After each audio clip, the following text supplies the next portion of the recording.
the debate last night? How many? We had a lot of fun. Did anybody see that debate last night? Well, you never saw anything like that before. Tonight, a Factor exclusive, Donald Trump's first national interview after the debate and the Access Hollywood tapes. A no-spin event ahead.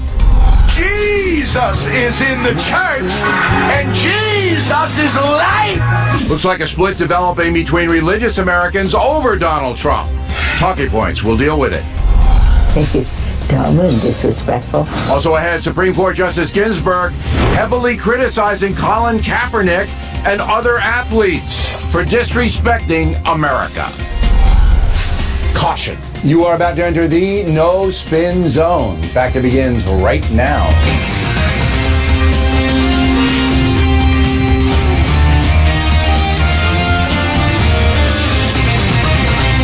Hi, I'm Bill O'Reilly. Thanks for watching us tonight. The Talking Points memo will be a bit later on. The topic, how religious Americans are processing Donald Trump right now. But first, a Factor World exclusive, the first national television interview with Mr. Trump after the debate and the Access Hollywood exposition. One new ground rule I have put in. If at any time during the interview Mr. Trump feels he is being treated unfairly, he has been asked by me to say that. We will give Hillary Clinton the same courtesy should she decide to talk with us. So, joining us now from Dallas is Donald Trump. All right, first of all, you tweeted today, it is so nice that the shackles have been taken off me and I can now fight for America the way I want to. What exactly does that mean? Well, we've been having a problem. We have millions and millions of followers. We set records in the primaries. We have a group of people that want to see America be great again. And Paul Ryan, open borders and amnesty and lots of other, and bad budgets, by the way, very, very bad budgets. Frankly, the only one that Obama negotiates well with is Paul Ryan with the budgets, because that's the only negotiation he can win. He certainly can't beat Iran. What shackles did you have on? So Paul, the shackles are some of the establishment people that are weak and ineffective people within the Republican Party, senators and others, and Paul Ryan, led to a certain extent by Paul Ryan. They were holding being you back? nasty to the nominee. They were holding you back? Not question holding back, no, but they're not giving support. They don't give the kind of support. We got more votes, more than 14 million votes, more than anybody in the history of the Republican primaries, Bill. And they don't give the support that we really need. Okay, now, but I'm still confused. I think I'm better off maybe without their support if you want to know the truth. You might be, but I'm still confused. You say, okay, the shackles are off, and now I can really do what I want. I mean, what are you going to do that you haven't done? I mean, are you going to be more outspoken? I don't think I'm that outspoken, to be honest with you, Bill. I think I'm not outspoken at all. No, I don't think. I think I've been very nice. Well, it's not about being nice. I didn't say you weren't nice. I'm saying you're about as blunt as they come in political circles. That's why you won the primary. I don't think so. Look, no. I went to Ivy League schools. I went, I'm not. So did I. Look at the big mouth on me. I know, and look how we turned out. Okay. But the fact is that I think we should get support, and we don't get the support from guys like Paul Ryan. He had a conference call yesterday with congressmen, with hundreds of them. And they practically rioted against him on the phone. One person stuck up for him. So I'm just tired of non-support, and I don't really want to support. If he calls now and wants to, this happens all the time. If you sneeze, he calls up and announces. Isn't that a terrible thing? So look, I don't want his support. I don't care about his support. What I want to do is I want to win for the people, because Hillary Clinton, she is a disaster. She is a disaster. And 4 more years of Obama, which will be worse than Obama, but 4 more years of Obama through Hillary Clinton, this country can't take it. All right, I think you've gotten that point across. I think we all know that. So I want to go forward. I want to see what your forward strategy is. 4 weeks from today, we'll all be voting. You're about 6 or 7% down in the polling now. That's what's trickling out. Certainly you could win. I think everybody who's fair, you could win, but you're behind. So let's start with risk assessment. Have you assessed how you're going to win back women who were offended by the recent exposition from Access Hollywood? Have you a plan to get those women back? Well, first of all, locker room talk, and most people have heard it before, and I've had a lot of women come up to me and said, boy, I've heard that, and I've heard a lot worse than that over my life. And, you know, if that's why I'm going to lose an election to get rid of ISIS and to create strong borders and rebuild our military and do all the things we're going to do, including Supreme Court judges and saving the Second Amendment because it's under siege with Hillary Clinton, or as I call her, Crooked Hillary, which is what she is.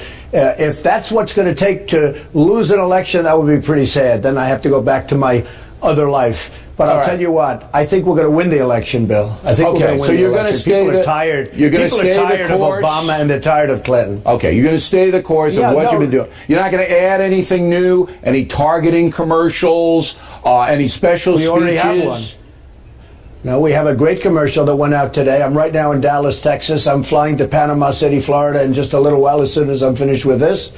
And we're doing a speech, and we have thousands and thousands of people. I notice where Hillary is doing a speech someplace in Florida, she's got a small crowd, and they're making it like it's a big crowd. I had 20,000 people last night. Nobody talks about that. They just say Donald Trump spoke. So it's a very unfair press. But one thing I'll say about you, you agree that I've been treated unfairly by the press. In some cases you have been, but in some cases you're too sensitive.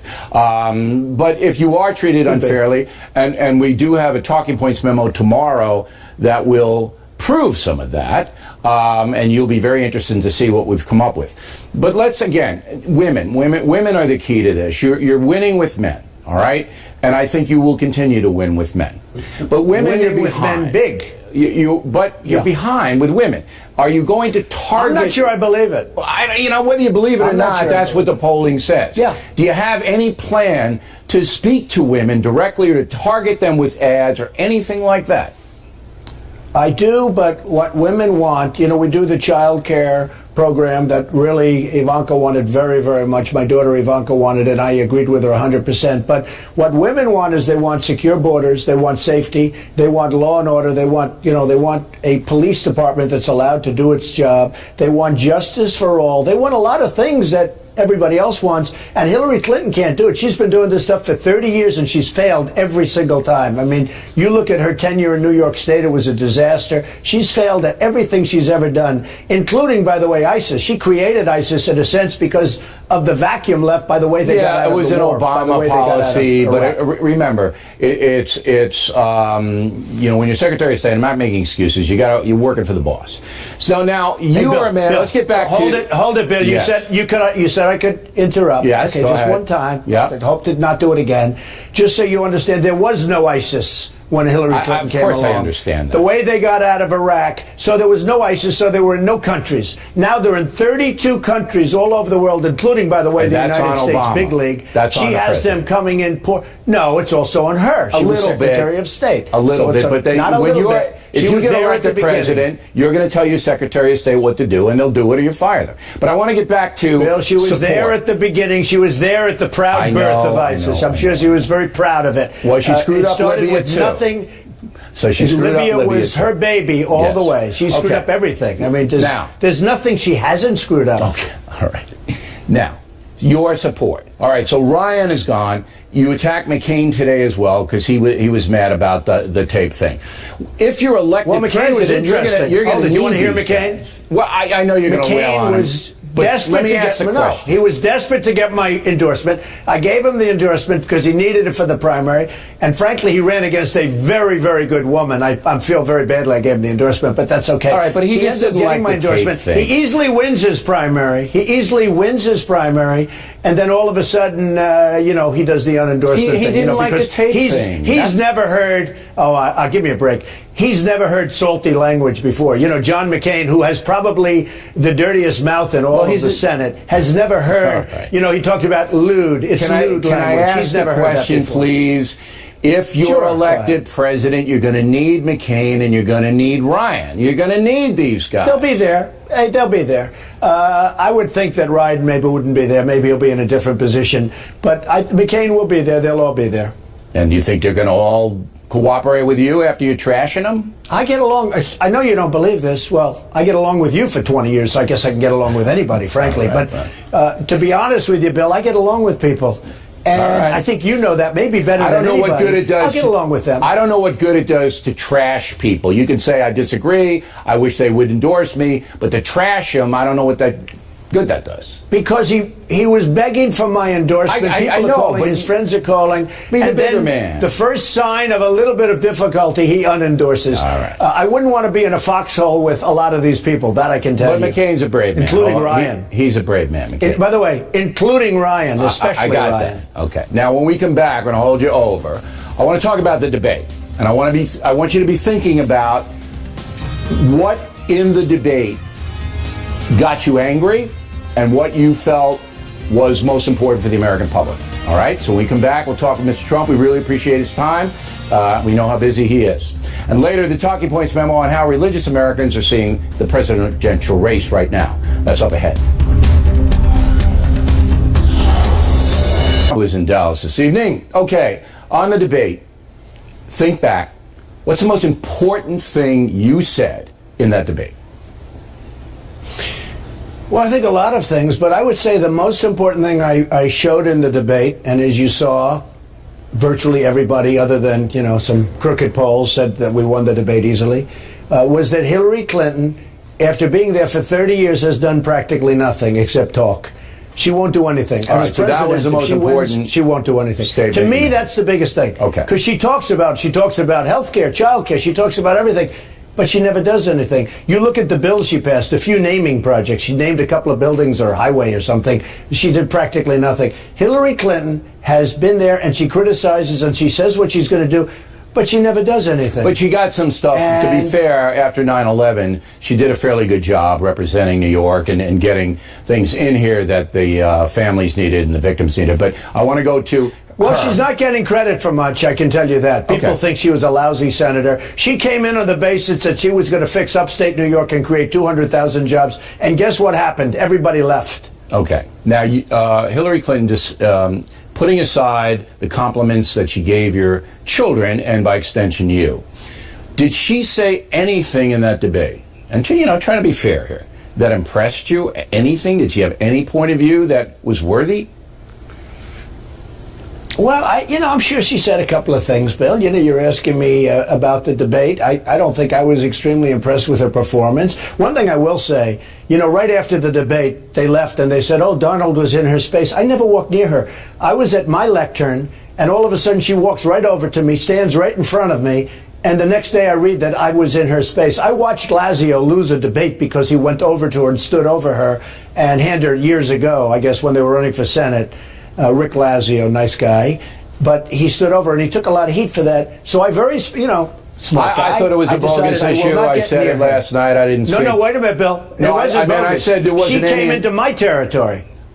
She came into my territory. I was standing at my lectern, right, and all of a sudden, from nowhere, she walks right in front of me. So I never walked near her. She stands right in front of me. The next day, I was in her space. I was standing at my chair at my lectern. So this is typical Hillary Clinton. She's a phony person. All right, but it was the press that did it, and it was ridiculous. The whole thing was ridiculous. No, it was the Hillary Clinton camp that spun the press, and the press is an extension of Hillary Clinton. I mean, it's part of the rigged system. The press is a total extension of. Look, if Hillary Clinton didn't have the press, she'd be right now. She wouldn't be running. She would have lost immediately. But if she didn't have the press on her side, and it's a total fixed job. If she didn't have it, she'd be at 10% right now. Nobody wants her. When you see how you're being treated not only by the national press, but say Saturday Night Live, you got Alec Baldwin now doing you, Kate McKinnon doing Mrs. Clinton. Do you feel that it's coordinated? There's no doubt that most of the press, and I said this from the very beginning, you'll remember, I told you that the day you announced that you were going to get hammered personally, not just because of your policies, just because they don't like you, they don't think you're worthy for this job, all of that. They don't like what I stand for. Well, that's too, but it's more you. They don't like what are they worthy. I mean, look, I'll compare my IQ with anybody, okay? So they don't like. But if you compare you to Romney, they don't want borders. They didn't like Romney. Excuse me. But it wasn't as personal as it against you. It's personal against you. Well, I'm very proud to say they say this is the all-time pile-on in history in terms of. So my question is it coordinated? Do you believe it's coordinated? Hey, Bill. Yeah, I do think so. Before I ran, I used to get great press. In fact, my wife said the other day, she said, you used to never get a bad story. Well, I got some, but I got very few.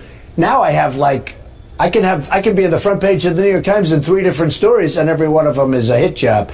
And you understand that. No, it's a very unfair press.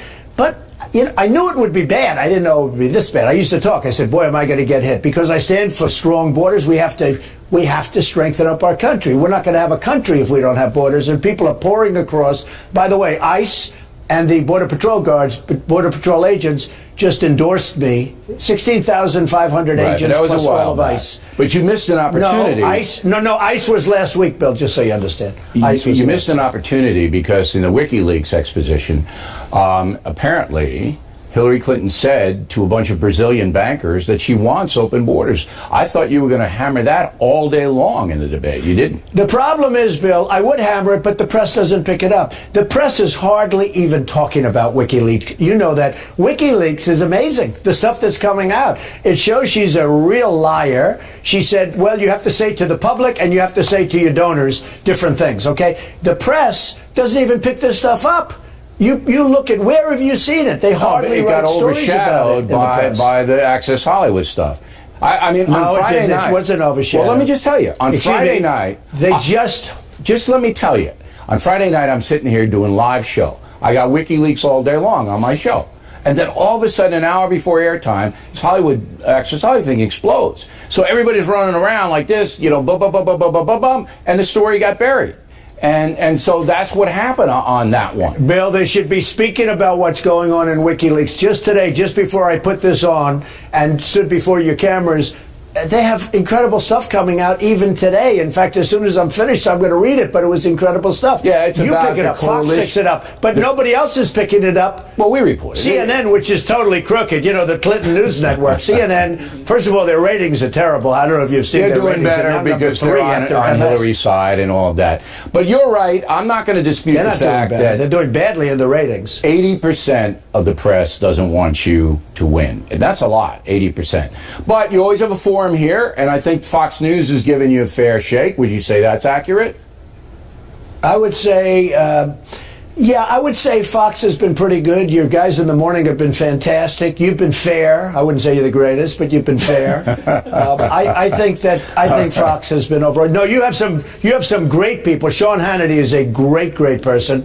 You have some great people, and you have some people that frankly don't treat me fairly. All right. But you've been fine. I'm not going to jump up I and down appreciate you coming on because look, you gain currency coming in here because I'm not. I do? Rooting for anybody. I'm asking you the hardest questions I can ask you, and you sit there and you answer them. And guess who doesn't answer I them? do. Guess who doesn't answer them? Let me guess. Is it crooked Hillary? I would never be disrespectful and call her that, but she should. Yeah, well, that's what she is. She should. Yeah. All right. We appreciate your time, Donald. Thank you very much. Have a good rally this evening. Thank you. Directly ahead, we'll have reaction to that interview. Then later, your thoughts on the presidential election. We received nearly 8,000 questions. You guys in the spotlight. Up ahead.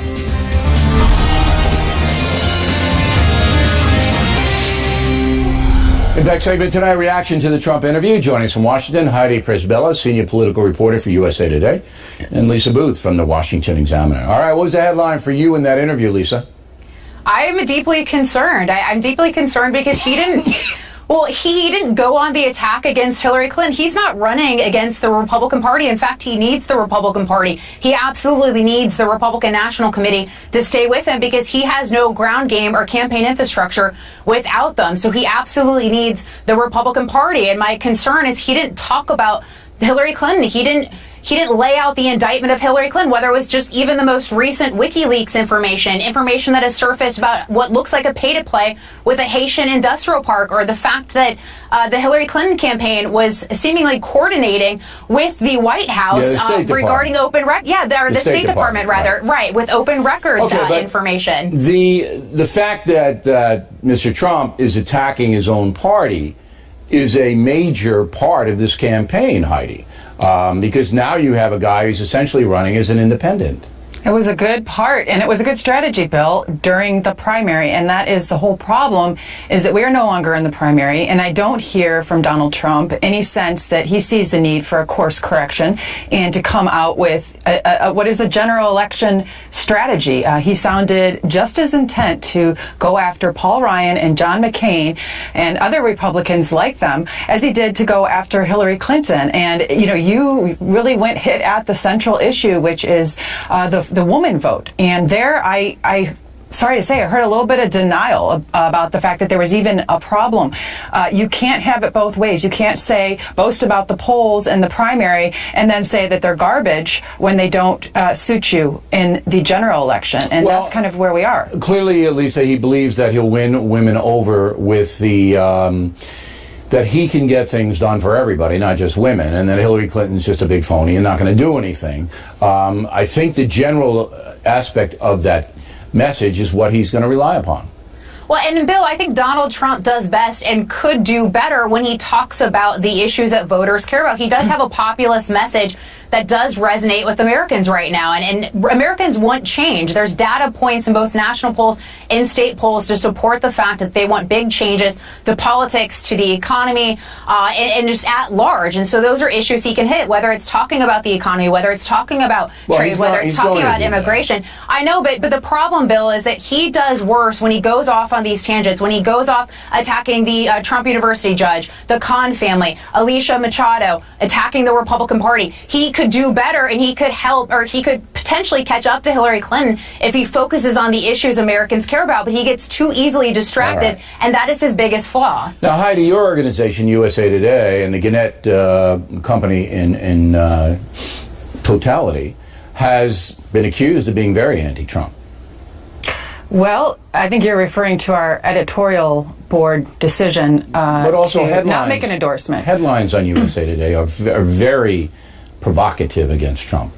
Well, I would say that we're in good company with that. Trump's pretty much hit almost every single news organization that's considered a mainstream newspaper outlet, and we've actually never been banned, which is, I think, saying something good, since a lot of news organizations I may be banned after tonight's interview, so you're right. But would you agree with me that 80% of the national media is looks askance at Mr. Trump? Would you agree with that number?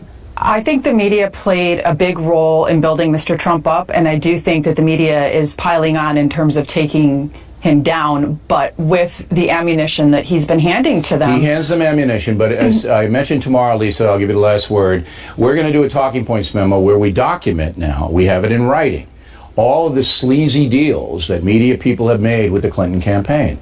And it's awful. It is appalling. It should never happen. Last word, Lisa. No, I agree with that. And look, it's interesting why the audio tape, why the news media sat on it for so long and it just recently surfaced. Of course they're in the tank for Hillary Clinton, which is why Donald Trump needs to be the one that is bringing up this information about the Clinton Foundation, the email scandal, and bring the indictment against her on the failed economy and the failed foreign policy. So he needs to be the one that is driving home that message every single chance he gets. And I think he'll have another chance next Wednesday, a week from tomorrow, in the Las Vegas debate. Ladies, thank you very much. Very kind of you to help us.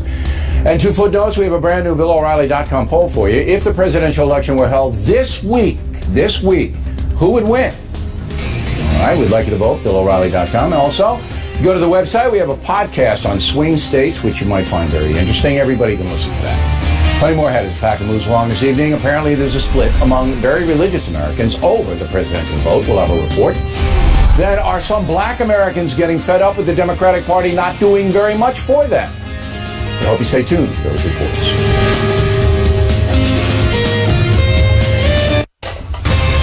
Back to follow-up segment tonight, Talking Points Memo. How evangelical Christians will vote on November 8th. On Saturday, Pastor James McDonald, member of Donald Trump's Evangelical Executive Advisory Board, wrote an email saying he has had enough of Mr. Trump and is withdrawing support.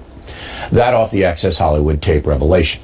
Now, it's certainly true that Mr. Trump's vulgar comments have disturbed many Americans, not just religious ones. But the debate is very intense in theological circles. That's because the Democrats are the party of secularism. They want to impose taxpayer-funded abortion, no limits on the abortion procedure, and generally take a very dim view of any public displays concerning religion. If Hillary Clinton wins the presidency, you can bet she will appoint a secular liberal judge to the Supreme Court.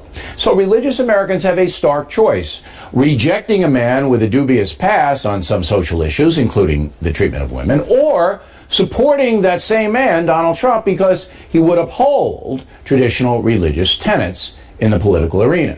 Again, very difficult issue for Americans who hold sincere religious beliefs. So, what to do? Talking points cannot tell you. It all has to do with your conscience, what you believe is the greater good. As in every election, there are no perfect candidates. Both Clinton and Trump are flawed individuals, as are we all. No one can tell you who to vote for. That would be insulting. But I can tell you this: if Donald Trump loses the support of religious Americans, he will surely lose the election. And that's a mellow. Now for reaction, joining us from Dallas, Pastor Robert Jeffress, also a member of the Trump Evangelical Executive Advisory Board. So you know Pastor McDonald. What's your reaction to that?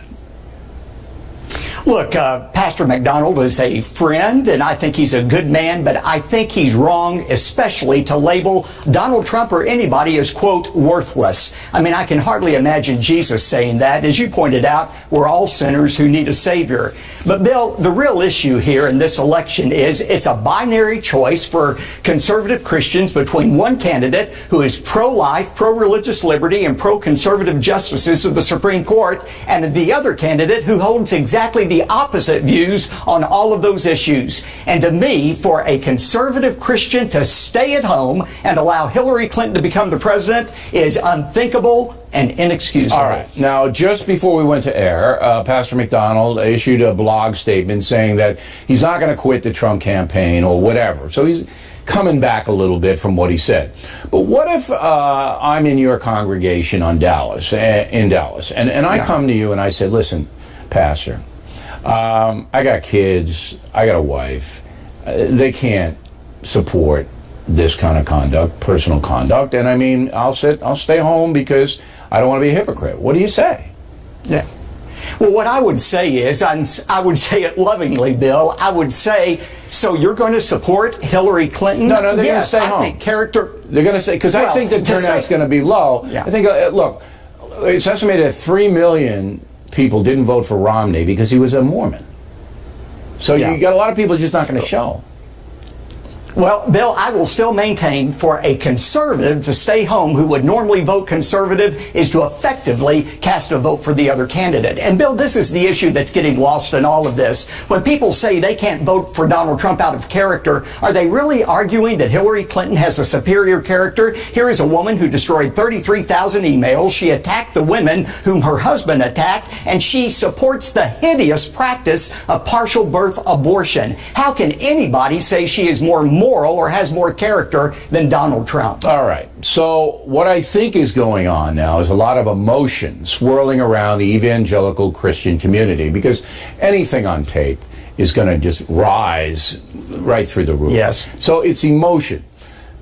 If what you're saying is true in the sense that the greater good is served, in your opinion, by electing Donald Trump, do you believe the emotion then will tamp down? I'm not sure it will. I think there's probably more revelations coming out. I have no inside knowledge. I just imagine that's true. But Bill, I'd like to remind people about Donald Trump. He's owned these comments. He's apologized for them to the people as well as to his family. He said he's a better man. I know Donald Trump personally like you do. I've been around his family for the last year. He's interacted with my wife. He is nothing but a gentleman and a loving person. Okay. The Donald Trump I know is not the Donald Trump on those tapes. Pastor, thanks as always. We appreciate it. When we come right back, Donald Trump has delivered a very strong message that African Americans are being used by the Democratic Party. Is that resonating in black precincts? That debate, moments away.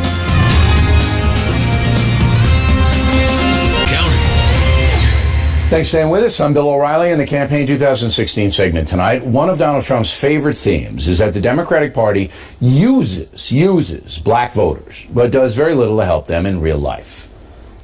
I've heard them where Hillary's constantly talking about the inner cities of our country, which are a disaster, education-wise, job-wise, safety-wise, in every way possible. I'm going to help the African Americans. I'm going to help the Latinos, Hispanics. I am going to help the inner cities. She's done a terrible job for the African Americans. She wants their vote, and she does nothing, and then she comes back 4 years later. Joining us now from Washington, Jamila Bey, radio talk show host on WPFW-FM in D.C. So there's some truth to what Mr. Trump says, that African Americans, by many measures, including owning homes, education, are not gaining as much as they should be. Your reaction? Oh, absolutely. A broken clock is right twice a day. And on this particular point, I think that Donald Trump is on to something. He takes it to a place that I completely disagree with. But absolutely, black people, Latino people, poor American people should be doing better in this wonderful and prosperous nation than they're doing. Okay, but the Democratic Party has been in charge of cities like Chicago and Baltimore, which are disaster areas. President Obama has been in office almost 8 years, and things have gotten worse. And the big thing that caught my eye, Jamila, is the home ownership rate, because that's a stable rock. Once you're invested in society, of your own home, you're working, raising children, all of that.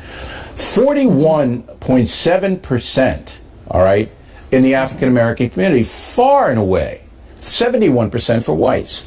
And that's gone down under President Obama. Yes, it has. So yes, it has. It says to me that all of the liberal, we're concerned and our policies are targeted, it isn't working for some reason.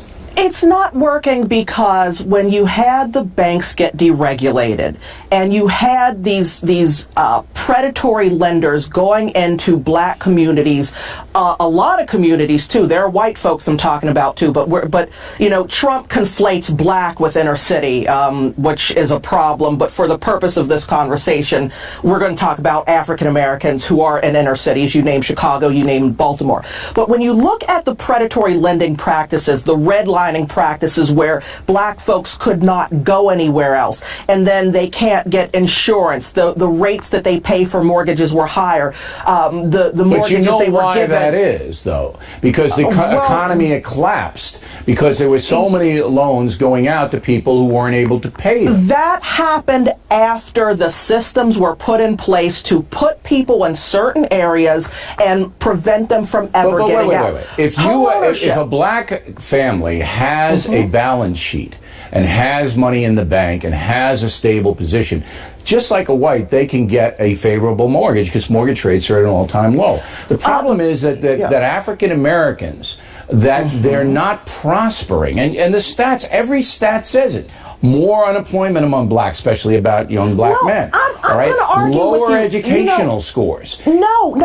My demographic, African American women are the most educated demographic in this country. More black women have bachelor's degrees than any other group. When we look at even voting rates, black women are more politically engaged. We outvote our numbers in this population. The proof is before your eyes. The proof is before your eyes in the inner cities in some areas. My friend, I live in the inner city, and when Donald Trump made it clear that I live in some wasteland, crime-infested third world country. Is very violent in black I had to tell my friends. I wanted to let them know we live in a wasteland, but they were all at the cantina, and I couldn't make it, so I had to catch them at the dog park the next day. Wouldn't it be wise for African Americans to keep an open mind about the two political parties? 30 seconds. My friend, you're right. Black people need to vote, as all Americans do, for the candidate who best serves their interests. Right. Not the one who wants to stop and frisk the guys for looking or the machine politics. Machine politics. I want African Americans to prosper, but I want them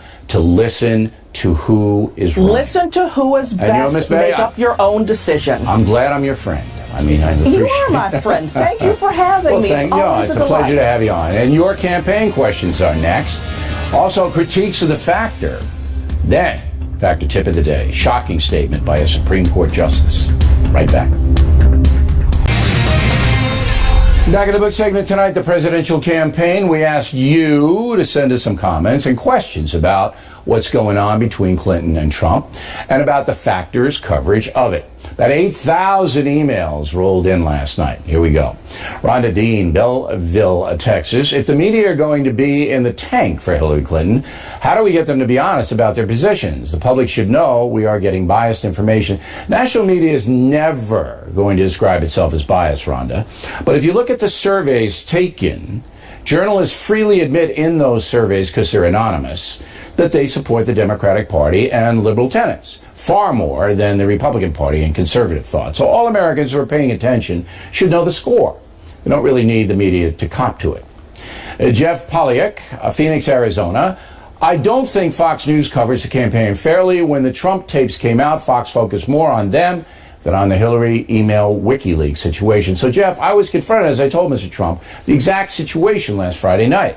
And here's how the news business works. Any tape, audio or video of a famous person doing anything untoward is going to dominate the coverage. It's the shock of hearing and seeing bad behavior that always overrides reading about it in an email or an article. That's just the way it is.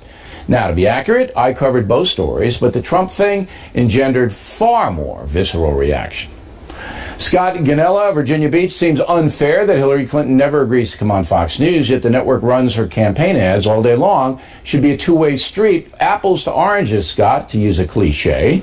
The Clinton ads are paid by her supporters. They buy airtime on FNC. There's no linkage between advertising and editorial in this company, nor should there be.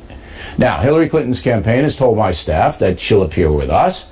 We hope that turns out to be true, but at this point, Secretary Clinton doesn't do many one-on-one interviews, believing that she has the election pretty much wrapped up. Bill Harvey, Colorado Springs. Give us a break from all of the political banter offered daily by Clinton and Trump. There are other presidential candidates who have qualified to be on the ballot.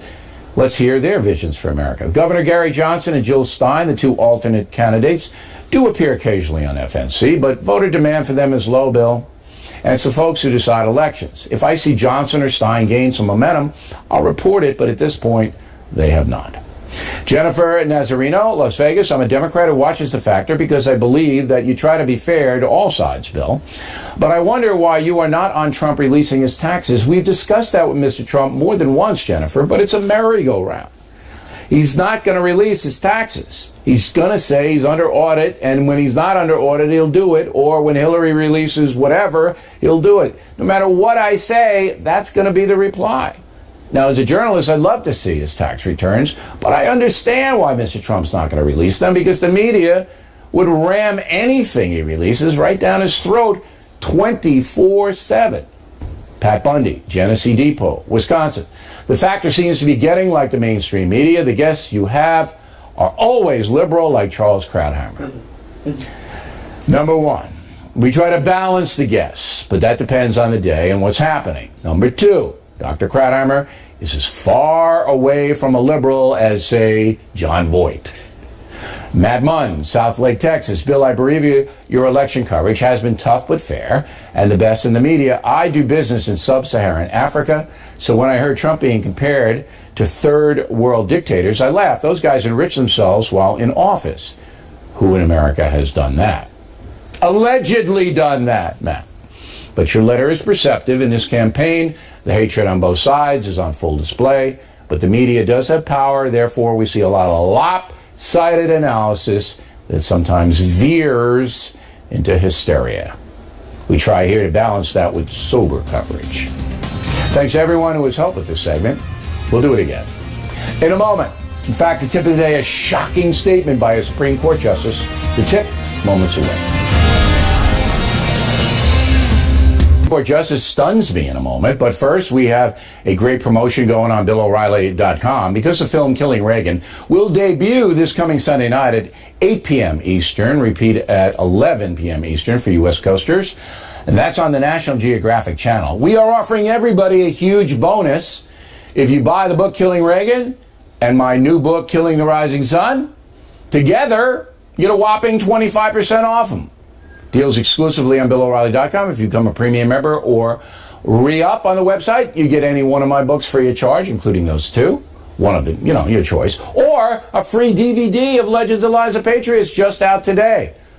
All right? That's great. Legends of Lies of Patriots is really good. If you miss it, get the DVD. Now, come on. How great is BillO'Reilly.com, right? Rhetorical question.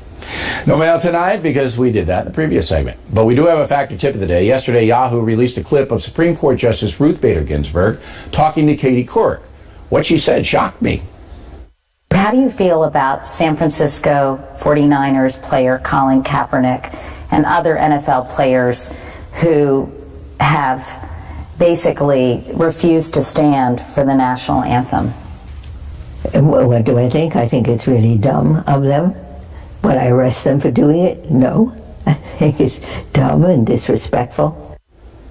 Now, I didn't believe Ruth Bader Ginsburg would ever say anything like that.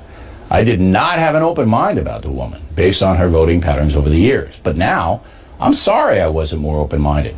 And that's a factor tip of the day. Always leave some room that you could be wrong about someone. Right? I admired the justice for saying what she said. It's true. And that is it for us tonight. Please check out Fox News Factor website, different from BillO'Reilly.com. Also, like it is about off about Factor from anywhere in the world, O'Reilly at FoxNews.com, O'Reilly at FoxNews.com. Name and town if you wish to opine. Word of the day, do not be a nebbish when writing to the Factor. Tomorrow I'll have Mike Pence on. I'm going to try to convince the governor to talk to me without all the pre-rehearsed stuff. I'm going to see if I can get through that and just talk to him like a guy. Two guys. A smart guy, Pence, and me. All right, so I'm going to try to do that tomorrow night on The Factor. Again, thanks for watching us tonight. I'm Bill O'Reilly, and please always remember that the spin stops here, because we're definitely looking out for you.